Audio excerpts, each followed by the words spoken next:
دوستو، سعودی عرب وہ معزز اور مقدر ملک ہے جسے اسلام کا گہوارہ ہونے کا شرف حاصل ہے۔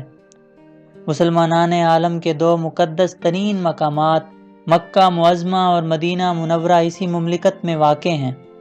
زمانہ ماضی میں اکثر حملہ آور طاقتوں نے جزیرہ عرب کو فتح کرنے کی بے شمار کوششیں کی، لیکن کامیابی حاصل نہ ہو سکی۔ خلافت عثمانیہ نے سن 1517 میں یہاں اپنا اقتدار قائم کیا اور پھر 1745 میں عبد الوہاب کی وہابی تحریک پورے جزیرہ نما عرب میں پھیل گئی۔ لیکن پھر سن 1818 میں عثمانیوں نے مصریوں کے ساتھ مل کر وہابیوں کے خلاف تحریک شروع کر دی، لیکن سن 1932 میں وہابی لیڈر ابن سعود نے سعودی عرب کی مملکت پر قبضہ کر لیا۔ اس طرح یہی خاندان سعودی عرب کا مستقل طور پر حکمران بن گئے۔ لیکن اس صحرائی اور بنجر ملک نے پچھلی ایک صدی میں جتنی ترقی کی وہ قابل تعریف ہے۔ جسے سعودی عرب کے لوگ کالا اور بدبودار پانی سمجھتے تھے، کیسے اس کالے پانی نے ان کی قسمت بدل دی؟ یہ سب کیسے ہوا؟ آئیے اس کی دلچسپ کہانی کے بارے میں جانتے ہیں۔ سن 1932 میں جب سعودی عرب قائم ہوا تو وہاں بہت سے لوگ جانتے تھے کہ اس زمین کے نیچے ایک کالا پانی یعنی تیل موجود ہے۔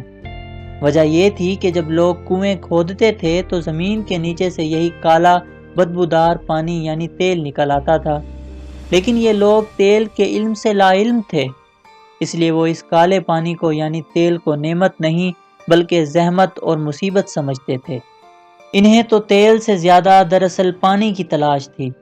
انہیں پانی کی اتنی حاجت تھی کہ سعودی بادشاہ عبدالعزیز تیل کی تلاش میں سروے کرنے والے غیر ملکیوں سے کہا کرتا تھا کہ تم پانی کے کنویں تلاش کرو، ہمیں پانی کی ضرورت زیادہ اور فوری ہے۔ اس وقت تک تیل کے فوائد کا آل سعود کو ادراک ہی نہیں تھا۔ سعودی عرب میں تیل کی قدر سب سے پہلے پرنس فیصل کو معلوم ہوئی، اور وہ بھی سوویت روس جا کر۔ ہوا یہ کہ 1932 میں پرنس فیصل کو سوویت روس کے دورے پر بلایا گیا۔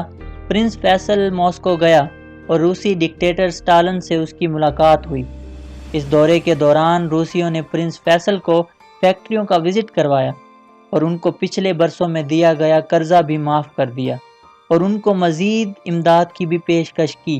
اس وقت سعودی عرب کو ایک پائی کی اشد ضرورت تھی، لیکن امداد کی یہ پیشکش سعودی عرب نے قبول نہیں کی، کیونکہ اس کے بدلے میں سوویت روس سعودی عرب آنے والے حاجیوں میں کمیونزم کا لٹریچر بھی تقسیم کرنا چاہتا تھا، جس طرح وہ دوسرے ملکوں میں یہ سب کر رہا تھا۔ اس دورے میں پرنس فیصل کو آذربائیجان لے جایا گیا، جو اس وقت سوویت روس کا ہی ایک حصہ تھا۔ یہاں فیصل بن عبدالعزیز نے تیل کے کنویں دیکھے اور وہاں سے تیل نکال کر اسے صاف کرنے اور استعمال کیے جانے تک کے مراحل کو دیکھا، اور اسے پہلی بار تیل کی طاقت کا پورا احساس ہوا۔ آذربائیجان کی آئل انڈسٹری نے اسے اتنا متاثر کیا کہ وہ بے اختیار کہہ اٹھا کہ میری خواہش ہے کہ میرے ملک میں بھی ایسی ہی انڈسٹری لگے۔ سوویت روس کا یہ دورہ شاہ فیصل کا ناکام دورہ تھا، لیکن آذربائیجان کا وزٹ ٹرننگ پوائنٹ تھا۔ پرنس فیصل جب آئل انڈسٹری کی نئی معلومات لے کر سعودیہ پہنچا، اس کی باتیں سن کر آل سعود دنگ رہ گئے۔ انہیں اچانک احساس ہوا کہ جس کالے پانی کو وہ ناکارہ سمجھتے تھے، وہ تو مستقبل کے خزانوں کی چابی ہے، اس لیے خزانے سے فائدہ اٹھانے کا وہی وقت تھا۔ سوتیل کی ایک امریکی company standard Isle of California, جو پہلے سے سعودی عرب میں تیل کی تلاش کرنا چاہتی تھی اور اس کا معاہدہ بھی کرنا چاہتی تھی، اسی سے آل سعود نے معاملات طے کر لیے۔ سن 1933 میں جدہ میں یہ تاریخی معاہدہ ہوا۔ اس معاہدے کی شرائط بہت اہم تھیں۔ اس معاہدے کے تحت کمپنی کو یہ حق حاصل تھا کہ کمپنی 60 سال تک تیل تلاش کر سکتی تھی اور بیچ بھی سکتی تھی۔ اس معاہدے کے بدلے میں کمپنی نے سعودی حکومت کو 50,000 پاؤنڈ کی رقم ادا کی۔ اس 50,000 پاؤنڈ کے علاوہ کمپنی نے ہر سال 5,000 پاؤنڈ کرایہ دینے کی حامی بھی بھر لی۔ اس معاہدے کی ایک شرط یہ بھی تھی کہ جب کمپنی تیل تلاش کر لے گی تو اس ایک سال کے اندر 1,00,000 پاؤنڈ کی مزید رقم ادا کی جائے گی۔ جب تیل نکالا جائے گا تو فی ٹن 4 شائلنگ رویالٹی بھی دی جائے گی۔ اس ساری ادائیگیوں پیمنٹ کے علاوہ کمپنی کی یہ بھی ذمہ داری تھی کہ وہ ہر سال 2 لاکھ گیلن تیل بالکل فری دیا کرے گی۔ دوستو، یہ وہ معاہدہ تھا جس نے آل سعود کو چھپڑ پھاڑ کر دولت دی۔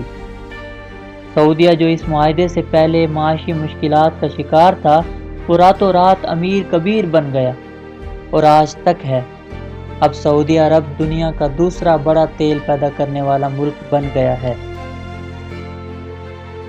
تو دوستو، کیسی لگی یہ سعودی عرب کی دلچسپ کہانی؟ اپنی قیمتی رائے سے ضرور آگاہ کریں، لائک کریں، سبسکرائب کریں۔ شکریہ۔